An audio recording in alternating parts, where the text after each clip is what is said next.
Ilmu biologi tidak berdiri sendiri. Biologi banyak berinteraksi dengan ilmu-ilmu lain, terutama fisika, kimia, dan matematika. Biologi merupakan ilmu yang mempelajari tentang benda hidup serta sifat-sifat dari benda hidup itu sendiri. Sedangkan fisika merupakan ilmu yang memahami tentang interaksi alam dan penyebab interaksi tersebut. Biologi dan fisika merupakan dua dari sekian banyak ilmu pengetahuan alam yang ada. Penyatuan dua cabang ilmu ini menghasilkan cabang ilmu biofisika dan fisika medis. Baik, saya dan Dia akan menjelaskan bagaimana cara kerja jantung dan apa hubungan dengan ilmu fisika ini. Pengertian. Jantung merupakan organ muskular berongga yang bentuk mirip piramida terletak di dalam perikardium di mediastinum. Jantung adalah sebuah organ tubuh manusia yang berongga serta berotot yang berperan dalam sistem peredaran darah manusia. Jantung mengendalikan seluruh kegiatan peredaran darah dengan melibatkan pembuluh darah sebagai saluran. Jantung memompa darah ke seluruh tubuh melalui kontraksi berirama dengan bantuan listrik jantung. Daerah ini dipompa ke seluruh tubuh. Ada cara kerja jantung. Cara kerja jantung sangatlah kompleks. Hal ini tak terlepas dari peran pentingnya sebagai pemompa darah ke seluruh tubuh dan pemasok oksigen, agar semua berfungsi secara normal. Jika tidak mendapatkan cukup oksigen, jaringan tubuh dapat mati dan rusak. Dalam kerja jantung ini berhubungan dengan ilmu fisika, dengan diketahui kerja jantung sangatlah penting dan labil, tergantung kondisi seseorang dan obat-obatan yang dikonsumsinya. Maka, bagi seorang dokter sebelum melakukan tindakan lebih lanjut untuk menentukan apakah kondisi kerja jantung pasien tersebut normal atau tidak, salah satunya dengan menggunakan EKG. Hanya memberikan obat-obatan dari luar dikhawatirkan bisa berefek negatif pada kerja jantung seseorang. EKG atau elektrokardiogram merupakan perangkat medis yang digunakan untuk memonitor atau memeriksa kerja jantung seseorang, normal atau tidaknya. Dan hasil dari pemeriksaan ini biasanya disebut elektrokardiogram yang berbentuk grafik.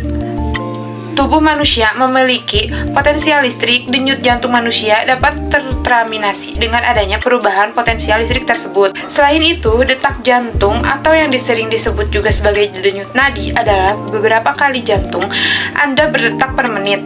Detak jantung atau denyut nadi yang normal berkisar antara 60 hingga 100 per menit BPM.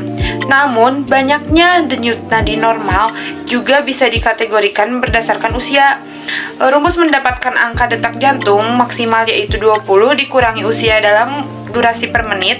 Misal, jika seseorang berusia 30 tahun, maka detak jantung maksimalnya berarti 220 dikurangi 30, sama dengan 190 beats per. Peningkatan denyut nadi mempunyai peran yang sangat penting dalam peningkatan cardiac output dari istilah sampai kerja maksimum atau roda HL1989, yaitu dia tuh didefinisikan sebagai heart rate reservoir. HR reservoir tersebut diekspresikan dalam presentasi yang dihitung dengan menggunakan rumus, yaitu HR reservoir sama dengan denyut nadi kerja dikurang denyut nadi istirahat per denyut nadi maksimum dikurang denyut nadi istirahat dikali 100%. Jadi, bentuk regresi hubungan energi dengan kecepatan tertentu secara umum adalah regresi kuadratis dengan persamaan, yaitu Y sama dengan 1804111 dikurang 0022938 ditambah 4700733 dikali 10 dikurang 4 kali 2. Nah, yang Y itu adalah sama dengan energi, dan yang X itu adalah kecepatan denyut jantung atau denyut per menit. Jadi, setelah besaran kecepatan tanya jantung disetarakan dalam bentuk energi, maka konsumsi energi untuk kegiatan kerja tertentu dapat dituliskan dalam bentuk energi. Maka konsumsi energi untuk kegiatan kerja tertentu dapat dituliskan dalam bentuk konsumsi energi untuk suatu kegiatan kerja tertentu sama dengan pengeluaran energi pada saat waktu kerja tertentu dikurang pengeluaran energi pada saat waktu istirahat. Jadi itu dia adalah rumusnya. Ada 4 ruang jantung yang terlibat dalam kerja jantung untuk memompa darah dari dan ke seluruh tubuh. Keempat ruangan jantung tersebut adalah atrium atau serambi jantung kanan dan kiri bagian atas jantung, serta ventricle atau balik jantung kanan dan kiri bagian bawah jantung. Serambi kanan jantung akan menerima darah kotor atau darah yang sedikit mengandung oksigen. karena terkait dengan karbon dioksida dari tubuh. Selanjutnya itu darah kotor ini dialirkan ke bilik kanan. Di balik kanan darah ini kotor akan dipompa menuju paru-paru untuk proses pertukaran karbon dioksida dengan oksigen. Nah, setelah terjadi pertukaran tersebut, darah yang sudah dipenuhi oksigen akan dipompa masuk ke sarambi kiri, kemudian lanjut ke bilik kiri jantung untuk dialirkan ke seluruh tubuh melalui pembuluh darah besar atau aorta. Keempat ruangan jantung ini dipisahkan oleh sekai jantung dan dilengkapi oleh 4 katup. Fungsi katup jantung dalam membantu kerja jantung adalah mengatur arah aliran darah sehingga darah tidak mengalir kembali ke ruang sebelumnya. Keempat katup tersebut meliputi yang pertama itu adalah katup tricuspid yang terletak antara serambi kanan dan bilik kanan jantung, berfungsi mengatur aliran darah. Yang kedua adalah katup pulmonal yang terletak antara jantung dan pembuluh darah menuju paru-paru, berfungsi mengatur aliran darah dari bilik kanan ke arteri pulmonalis yang membawa darah ke paru-paru untuk mengambil oksigen. Yang ketiga adalah katup mitral yang terletak antara serambi kiri dan bilik kiri yang jantung, berfungsi untuk mengalirkan darah yang kaya oksigen dari serambi kiri. Dan yang terakhir adalah katup aorta yang terletak antara jantung dan pembuluh darah besar menuju seluruh tubuh, berfungsi untuk membuka jalan bagi darah yang kaya oksigen untuk dilewati dari bilik kiri ke aorta. Sistem konduksi jantung terdiri dari komponen berikut. 1. Node sinoatrial terletak di atrium kaban dekat pintu masuk vena cava superior. Ini adalah alat pacut jantung alami dan hati. Ini memulai semua detak jantung dan menentukan detak jantung. Impuls listrik dari SA node menyebar ke seluruh atrium dan merangsang mereka untuk berkontraksi. Node atrioventrikular atau AF node terletak di sisi lain atrium kanan dekat katup AF node AF. Berfungsi sebagai listrik gerbang ke ventrikel itu menunduh bagian itu impuls listrik ke ventrikel.